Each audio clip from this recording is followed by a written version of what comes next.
Do you think one mind is better than many? Neither do we. A University of Chicago Booth School of Business MBA is for curious and collaborative people who value different perspectives and ideas. Chicago Booth takes pride in empowering and being empowered by women of diverse backgrounds. We believe that fostering an inclusive community creates an environment of analytical, open minded inquiry and produces knowledge with enduring impact. Learn more today at chicagobooth.edu/elevate. Welcome to the Ellevate podcast, conversations with women changing the face of business. Hi, everybody. It's Megan. Welcome back to the Ellevate podcast. I am so excited to introduce today's guest. Today, you are going to hear Maricella's interview with Deb Golden. She is the U.S. Chief Innovation Officer at Deloitte. An empathetic team builder and insightful business leader, Deb's forward-thinking approach has cemented Deloitte's position as a leading technology and service provider, and her transformational leadership style fosters a culture of innovation, purpose, accountability, ownership, and autonomy. Let's go ahead and get to that now.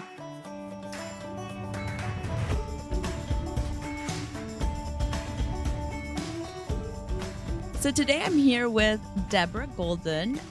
Deborah, how are you? I'm doing well. Thank you. How are you today?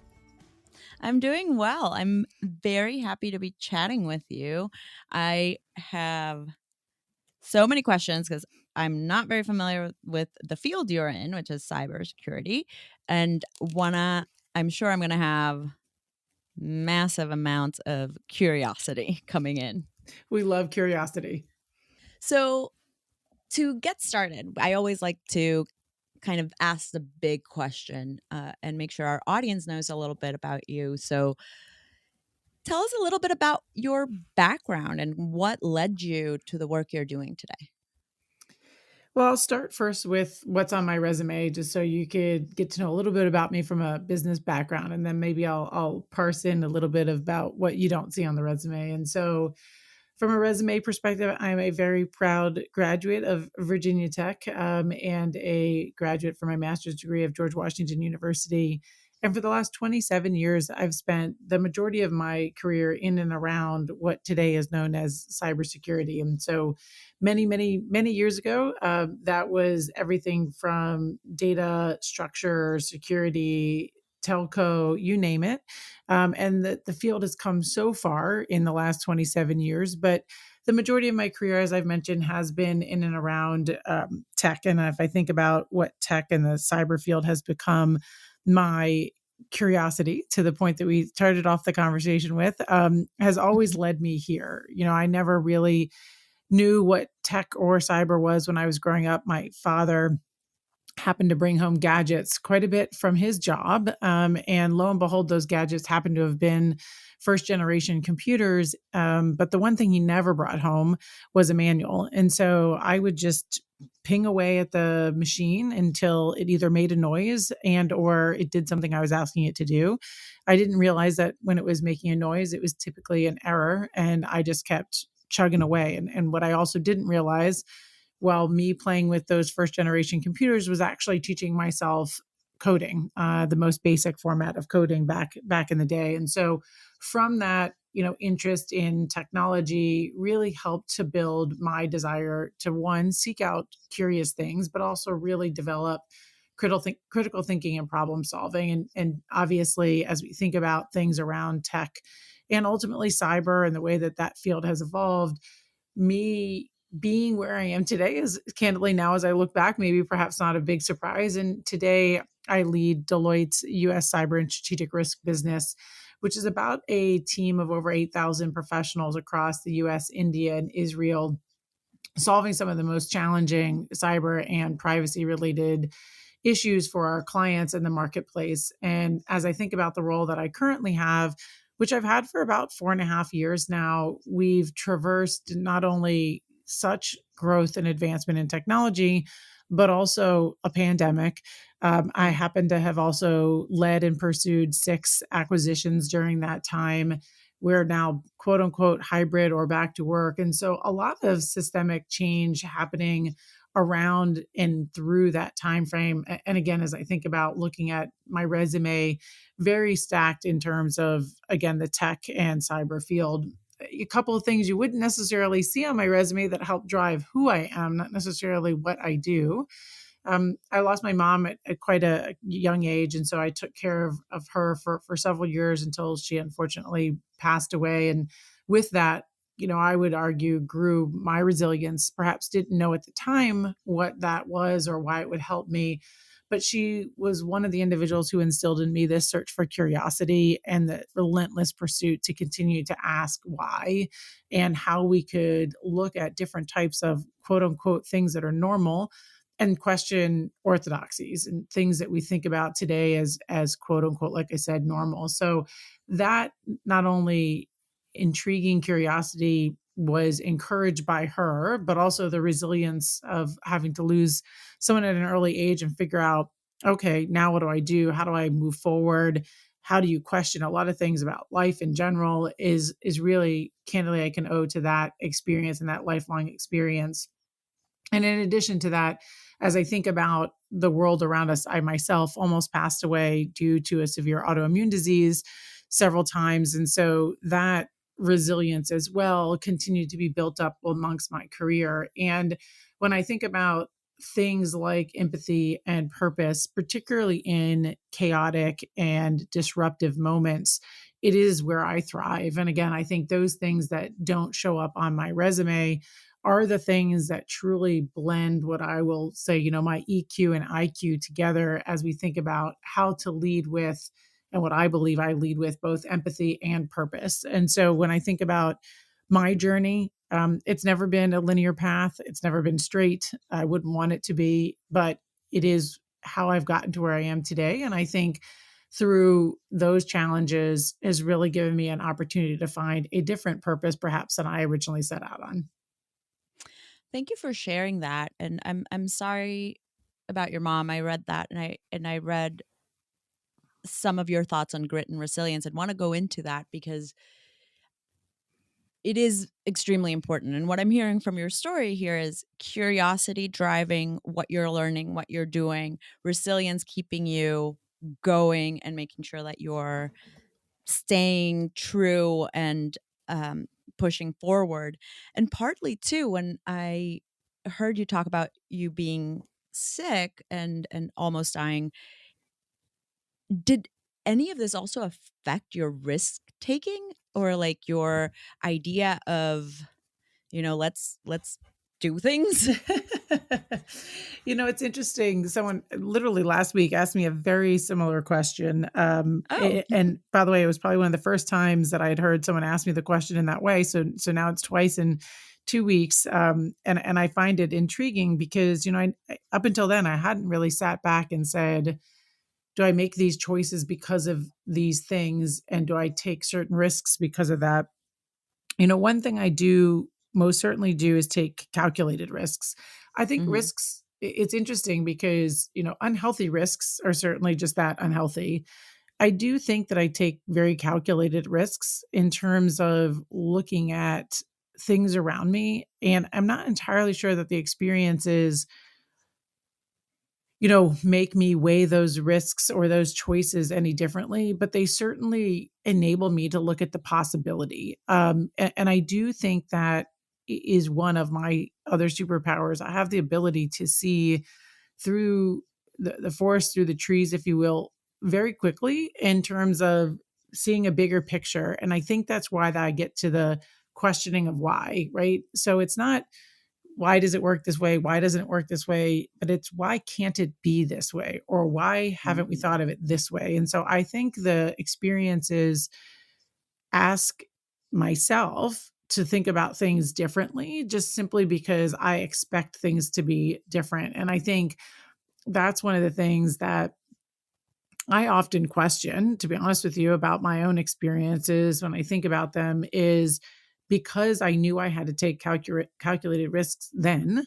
I continue to take that in the way that I think. And so when I think, even if the answer is no, perhaps I don't accept no on the first go around. And I think about, well, what else would I need to know in order to change the outcome? And I think it's also something you've heard me say a couple of times about the word normal. I don't think there's anything normal about anything. I think normal is because we've become a little bit complacent about accepting what we see.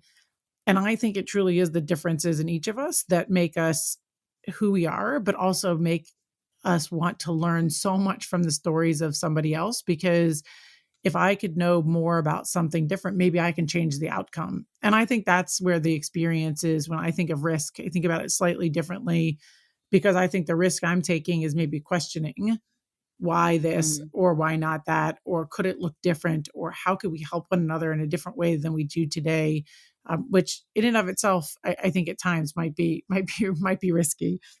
Thank you for going into that, because I did write, when you were talking first, I wrote down critical thinking and problem solving as kind of the things that you were learning through the gadgets and things your dad brought home. And it's a through line, right? Like, you are taking calculated risks because this is your nature to think critically. I was going to ask, you mentioned seeing the forest through the trees. Do you think that's a skill that can be learned? I definitely think it's a skill that can be learned. I think put under pressure and again in disruptive situations, you learn it faster. And so if Mhm. it was something of the effect of, at a young age, figuring out how to get someone from point A to point B without knowing how to drive yet and having to be able to get in a car and do that, you don't have a lot of choices, right? You've got to figure it out pretty quickly while at Right. the same time, not injure yourself, not injure others, make sure you can actually get from point A to point B. And so I think those situations make that skill have to happen that much more quickly. But I do think it's something that can be evolved, and something that Mm. definitely can be taught. And I think it's something that, you know, I won't say is missing, but I think it's something that we probably need to spend a lot more time on as we think about education, as we think about critical problem solving, because I think there are generations where it was, what's the answer, A, B, or C, Right. versus here's a blank piece of paper, draw the question and the answer. And so I think that's more of when we think about why is this skill so important to be able to see that. Um, I think we can absolutely teach that. I think what that also, though, requires is a lot of self reflection. It requires a lot of self acceptance. And I would also say it also requires the ability to measure some of those calculated risks and understanding when and where and how to not only use your voice from a listening perspective, but also use your voice from an actual spoken perspective. Okay. Which is not easy. And you're right. I think we definitely need to take time to teach this.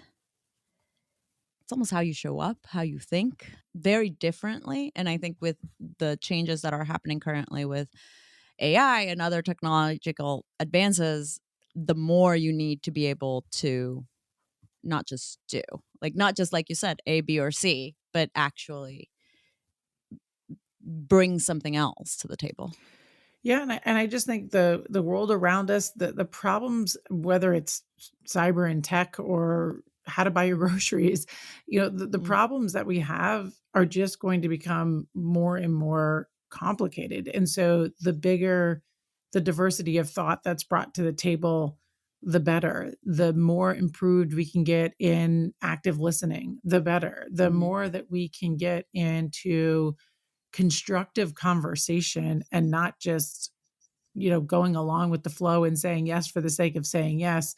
All of these things are going to help bring diverse, complex thoughts to the table to help us solve problems that might seem insurmountable. I think the problem set that we're looking at as a society are just going to get more challenging. And so the more conversation we can have about that critical thinking that goes into the appreciation, again back to the appreciation of differences, like I think we have to be active listeners to appreciate the differences that others bring to the table, because there might be a unique aha moment from Mhm. who knows where. How do we take that unique aha moment and say, okay, oh my gosh, yes, regardless of where it came from, who it came from, why it came from, and say, you know what, that is a way for us to digest, and let's go figure out how to solve that problem using somebody's initial Kickstarter thought. So I think to your point on showing up, it's important in all those regards.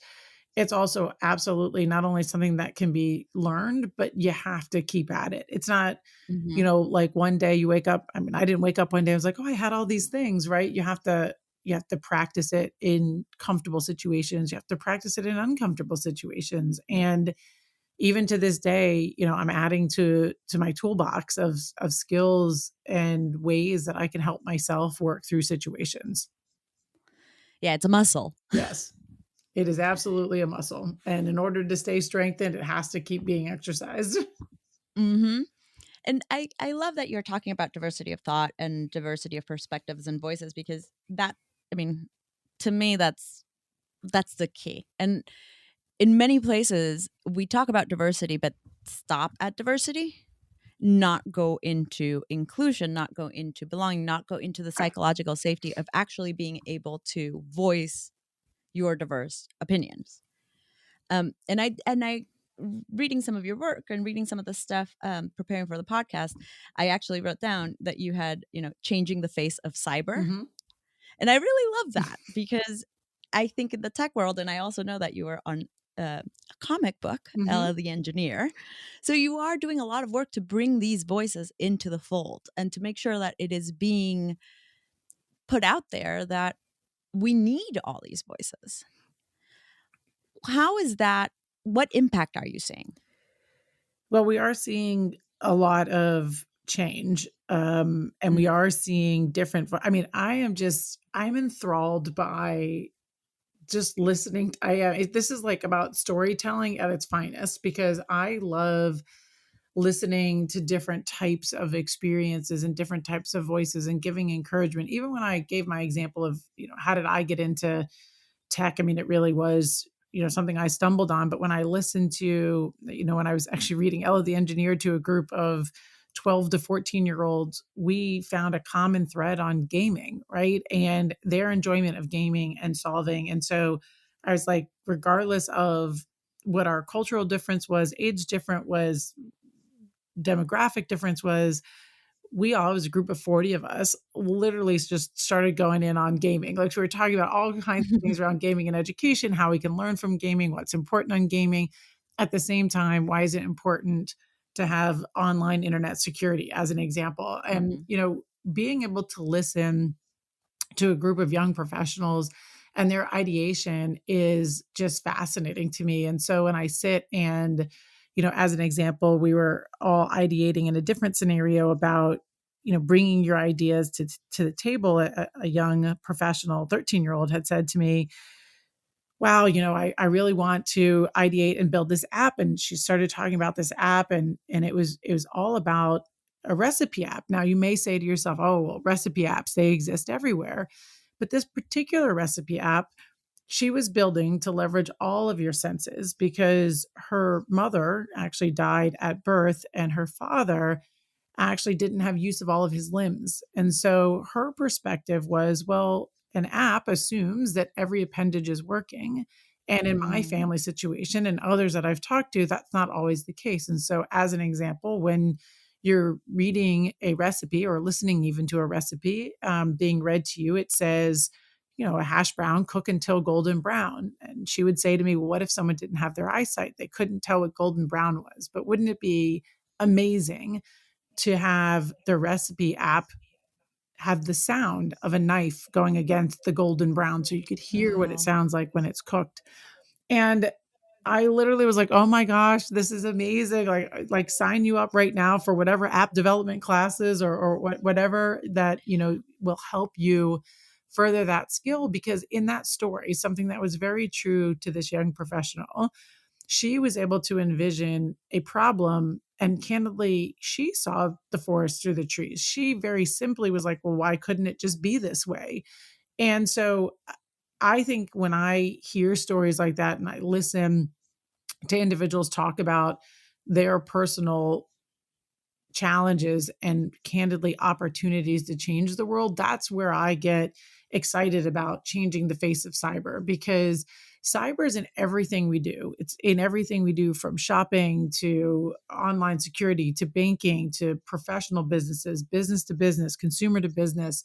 It's everywhere. And if Mm-hmm. we think about the breadth and depth of that, and the uniqueness of types of individuals that we're going to need to be able to solve some of these problems, we absolutely have to change the game in terms of what quote unquote cyber looks like. And so I'm super proud to be able to be pushing on that capacity. And whether that's in our activities like the Cyber Career Accelerator, where we're training individuals with zero cyber background. And in that background, in that cohort, as an example, the majority of them are diverse, with over 40% of them being female. So, really trying to get targeted individuals, again, with no skills in the cyber field or tech for that matter, and being able to encourage them and provide them with the base core skill sets to ultimately go on to become level 1 and level 2 systems engineers. And so, it's just about how we look at things perhaps a little differently, and then empower those around us to inspire a workforce of tomorrow that perhaps looks entirely different than it does today. That is such a great story about that app and that girl. That's I want to meet her and hear her like it's just so good. Yes. That's what gives me hope. It literally does. And by the way, in that day, I had the pleasure of meeting many young professionals who had so many similar stories, creating apps for immigration, because Ugh. parents were first generation immigrants and looking to come to this country. And it wasn't about how they get to the country, it was because one was from a single mother family, and the child wanted to make sure that her mother could more quickly get all the things that she needed in order to start having a job here in the United States. And so it's just intriguing to me when I think about the problems we're trying to solve, and how simply a young professional looks at the world and easily can come up with answers to solve some of these very complicated problems. So again, I had the luxury, and I cherish that day. I use that example often because that day, and I've had many of those days since then with the same group. They continue to inspire me every single day. I love it so much. And I'm happy to hear about the program at Deloitte about bringing people who have not any tech or cyber background and helping build that skill. I do believe that, and maybe I'm wrong, but I do believe that we do need more voices, and I would say more people of color, more Mhm. minorities, more women, um, and somehow we've not been brought into the conversation as much. So it's good to see it change. I completely agree. And look, I mean, if you doesn't matter which report you read, I mean, diversity of thought is very far off, and particularly in cyber and the tech field. And so it sounds daunting sometimes because people wonder how much they're moving the needle, and is one percentage enough of a percentage? I will tell you, any movement of the needle is movement of the needle, Mm-hmm. and we need to keep encouraging and having these conversations to, again, empower and embody others to want to keep pushing. Someone once told me, in order to affect change, you can't always be pushing the ball up the hill and expecting to have thousands of people clapping around you, which is true, because change is hard. Change takes purpose, it takes effort, it takes time. But again, the reward on the other side of that change is immense. And so I think just providing people with the encouragement to be the change that we need to see in the future, Mm-hmm. it has to happen today. And again, I just encourage everyone to really think about how they can be the change, because it doesn't have to be a drastic thing. It could be something simple. It could be, something that you think of doing in that moment. And oh, by the way, you don't have to be that diverse population. We need others to be Everyone. ambassadors. We need others to be allies. We need others to be Mm-hmm. pushing that needle too. So it's an everyone issue and challenge and opportunity. It's not a Yep. singular person's challenge. And so I think it's really important that everyone see what the challenge is in front of us and really help push for change. Yeah, it's interesting that you brought that up, the allies and other people, because when you said, it's not about you pushing this ball or rock up the hill and everyone around you clapping, the first thing I thought was like, everyone else should be helping.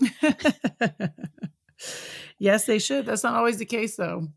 Right. That's not always the case, for sure.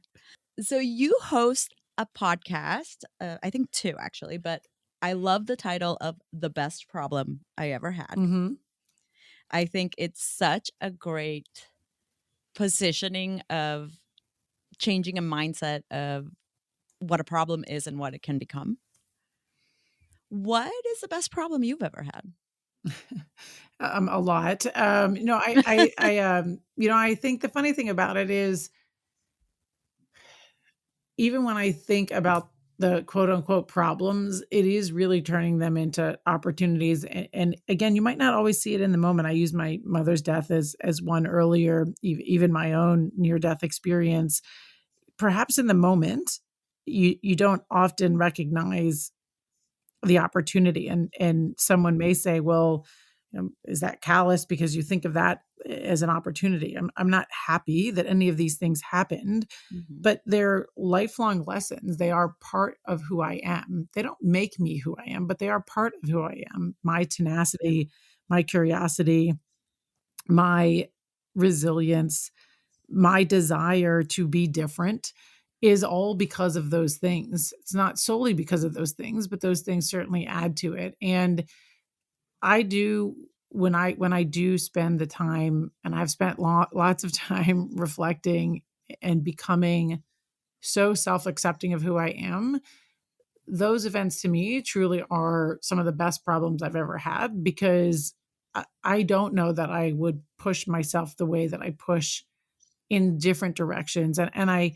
know I've said different a couple of times. It's one of the things I've been pulling a thread on lately around different. My whole life I grew up and I've been told I was different. And so whether it was funny, one of the things my mom did, she saved all of my report cards, and on every single one of my report cards, it says, Deb is chatty. Now, Deb always got really good grades, but it always said like, Deb is chatty. And, my mom looked at me, I'll never forget, shortly before she passed away. And she looked at me and she shared all the report cards and she said, don't you ever stop being chatty. She goes, because chatty is why you want to change the world. It's why you ask the questions. It's why you ask why something is the way it is. It's why you are curious about how things work and operate. And she just looked at me and she said, you will thrive because of your curiosity. And that is, again, in and of itself, one of the probably worst moments of my entire lives. But also at the same time, as I reflect on it, think about back to the best problem I ever had, it is being able to take that moment and find in it, many years later, find in it exactly what she meant by that. And it is a steward by how I run my life. Oh, I love that so much. Thank you for sharing that. You're welcome. One of the things I'm curious about is your work with service dogs. Can you tell me a little bit about how did you get into that? I would. Why do you do that? I know. I'd absolutely love to tell you about my service animals. And so I am we call ourselves puppy raisers. I am a proud puppy raiser, and being a puppy raiser means that I shepherd a puppy from about 8 weeks until about 14 or 16 months. I do so on behalf of the Guide Dog Foundation and America's Vet Dogs. I'm currently training my 4th full-time service dog, Kevin. And I'm also very proud that Kevin is also Deloitte's 2nd puppy with a purpose. And basically, these dogs will go to a veteran or first responder free of charge for the rest of their lives. Kevin is being trained in PTSD and ultimately will be anxiety likely as well. And so it's a great opportunity for me to give back to a community. I come from both a veteran and first responder family. And it's important as I think about, I've been on planes, trains, and automobiles for my entire career. And one of the things I'd always struggled with was, how can I give back to the community? Purpose and community is very important to me, and helping others is certainly ingrained in who I am. But it was really difficult because when you think about community service or you think about community activities, it typically involves like, can you be here Tuesday or the 3rd Friday of every month? And I could never really commit to that just because I didn't know where in the world I would be with work. And so it was always really difficult for me to put two and two together of how could I do things that are important to me for my own purpose, but at the same time, help embody that with what I do. And I was like, oh my gosh, I started researching. I love dogs. I have my own pet animals as well. I love dogs. And I was like, wow, look at this. I could be a puppy raiser. And so the dogs live and train with me. By the time they leave me, they'll know about 80 commands, and then they'll leave me to go what we call in for training up at their headquarter campus, which is in New York.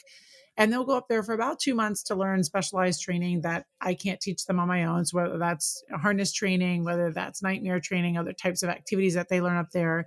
And then they ultimately graduate and are placed with we call them their forever person, an individual of need, again, either a veteran or first responder in need of these animals that so courageously will change their lives. And they go off on their journey, which is to go help them live a much more independent life than otherwise without the service animals. And having had many of these dogs in and out of my life, having seen the impact that they make, I will continue to train dogs as long as I humanly can. It's an amazing way to see not only my training and education with these animals and the bond that I build with them, but the bond that they then bring to someone else who tasks that candidly we take for granted. And the fact that I, for a small period of time, live in their shoes, being able to help them with this gift is something that I will treasure. I often say I learn more from these animals than I teach the animals, which is great because I learned so much about the empathy for others. Again, back to storytelling, stories of so many individuals and the impacts that they have. But it's been something that not only me but my family, but we've all really just cherished. And I'm super proud that Deloitte, I walked in the boardroom one day a couple of years ago and I said, hey, what do we think about sponsoring and having a corporate puppy with a purpose? And they very easily said yes. And so again, Kevin is our second corporate puppy with a purpose. And so he is a phenomenal addition to me, to my work, to our household, and hopefully soon to somebody as their forever person and finding that bond together. That is so amazing. And it is honestly very powerful how you thought about it with giving back as like, I can't commit to this way of giving back, but I can find a different one. That's very powerful. And I believe that, yeah, you probably do learn a lot by being going through this and You going learn through you the learn a training lot. and You learn an points. absolute lot. And like I said, it's things that you just couldn't. I mean, imagine this. So one of my very first pups, he was literally probably 10 weeks old, and I had to go from the 6th floor to the 11th floor in the building, and I was running super late to the meeting.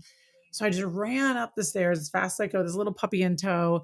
I get to the meeting I was going to, which happened to have two of my supervisors in it. And this was, now like 10 years ago. And lo and behold, clearly the puppy had just eaten and basically was vomiting everywhere. And here, like, again, my supervisor boss come around the corner. I mean, you learn how to be humbled pretty quickly when you're like, hold on a minute, can everybody just hold the phone? Like, I've got to, clean up and I've got to do all these other things. Meanwhile, at the same time, we had a fairly pressing meeting that had to happen at that time, but you're humbled in the moment because, something happened. You've got to deal with it. How do I quickly figure out how to deal with it? And it was great because my boss at the time, incredibly empathetic human, literally looked at me and he goes, maybe we should have a walking meeting outside. I was like, that would be great. So, you learn, there's so many moments like that again, I just learn a little bit more about humanity. Like I said, the ownership of me having to train the dogs is pretty interesting, considering I think they train me quite a bit in terms of everyday lessons. I was thinking as you were talking about telling the story about this, like, it you before mentioned EQ and empathy and purpose as leadership characteristics that you have and that you've built, and you lead a team of 8,000 people. So it feels so kind of, both of these experiences feel so relevant and like, I don't know, go together so well. And it's also a little bit about I mean, what you see is what you get, or what you hear is what you get. I mean, I am authentically transparent as well. One of the things that someone, I use a lot of these platforms to talk about, whether it be grief, whether it be acceptance, whether it be resilience, whether it be puppy training, because I do hope that by sharing my stories and my experiences, that others will share their stories and their experiences, because it's astonishing figures when you start to hear the number of people who, for whatever reason, don't share their stories. And all I think about is how much more the world could learn if one more person could share their story. And so I'm just hopeful that what I'm saying resonates with somebody, and someone's like, wow, maybe I could do that. Or maybe by sharing my story and having my voice, or reflecting on something that I thought was so incredibly different, it may be, but it's what makes me unique, and it makes me who I am. And there is somebody out there who wants to listen and understand your story. I think there is. And I think and you're right. Not everyone shares their story. Some of us might not. I'm like you. I kind of, what you see is what you get. And it's very powerful to share those stories and to hear that. That's what I love doing this podcast, because I can get to know people in a different way and show that story for the rest of the world. So thank you for that. And thank you for asking people like myself to share our stories. Deb, this was so great. And I'm already calling you Deb. This was so great. Thank you for taking time to chat. Absolutely happy to chat with you today. We're going to go to our little lightning round. Okay. So there are very important questions. I can't wait. Does pineapple belong on pizza? Absolutely not. I always get such a strong reaction for that. I have tried it, to be fair. Like at one point I said, maybe I should try that, because I feel like it's like you either love it, or to your point, there's a visceral reaction and you hate it. I didn't necessarily hate it, but I'm not sure that I like fruit and pizza together. So I think it's more the combination than the fact that it might not belong. Yeah, it's funny. It's one or the other, very strong. Would you rather explore outer space or the bottom of the ocean? Bottom of the ocean. Interesting. If you could have any superpower, what would it be? Probably the time travel. Which is funny, because I have a time travel question. If you could time travel, where is the first place you would go? Oh, wow. I'd probably go back to see my parents when they were younger. Aw, that's nice. If your house caught on fire, what's the first object you would run to save? Oh, for sure, the dogs. Yeah, the dogs. Most used app on your phone? Ooh, tough one. Probably, really tough one. Lately it's been music, so I'd go with music. I've moved over from in-ear headphones to over-the-head headphones, which are like a game changer for flights. I mean, just a game changer. Yes. So I am now addicted probably to music apps, just so I can listen to all different types of music. I'm also fascinated that there's channels called literally like concentration and study. So I put those on when I'm writing things or reflecting or doing things. They're great. So I would say music. Right now, I would absolutely say music apps. Ooh, interesting. I had never looked for those, but I can see how literally they would be look very up helpful. concentration and study. That's what that there's a number of them, but that's what they also have. Ones that are concentration. Some of them though are like, and this may be a good thing for some, it's not for me, like listening to trees and the grasshoppers. Oh, yeah, like no. That's not like, I don't need to hear the grasshoppers, but the concentration and study one is all classical music tuned towards left brain, right brain, so that you can actually calm your brain to be able to focus on the things that you're trying to focus on. So it's been again, game changer for me. I love that. I'm going to look that up. Thank you for that. You're welcome. I like asking this question of very curious people, so I'm going to ask it for you.